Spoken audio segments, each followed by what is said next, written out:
the Braja Gopis by saying the word Bhajasva. This is the first verse of the Pranaya Gita, verse 31 of the 29th chapter. Bhakta Bhajasva Duravagrahama Tyajasvan. Please reciprocate with our love, you stubborn one.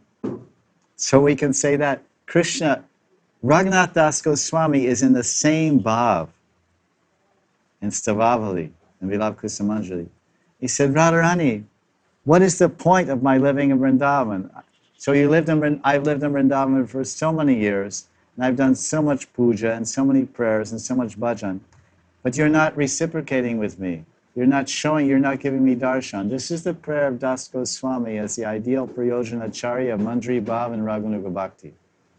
So, how patient he was, or is, if he's anxious and he's feeling like that, how anxious we should be and how we should feel and how patient we should be and crying out.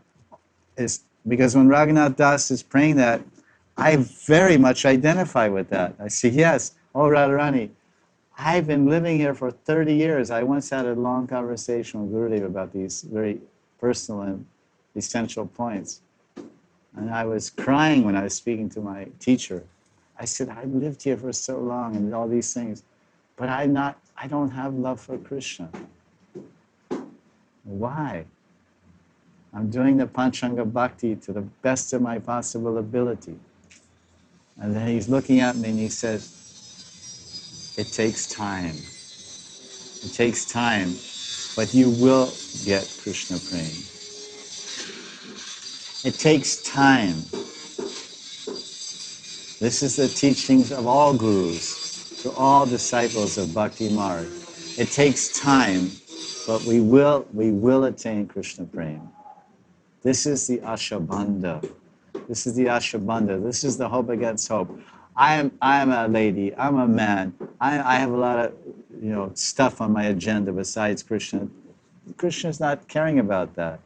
Guru's not caring. He says, you will get Krishna prema. So that's very reassuring and very comfortable, very comforting and very encouraging words of the enlightened, all merciful and compassionate Acharya.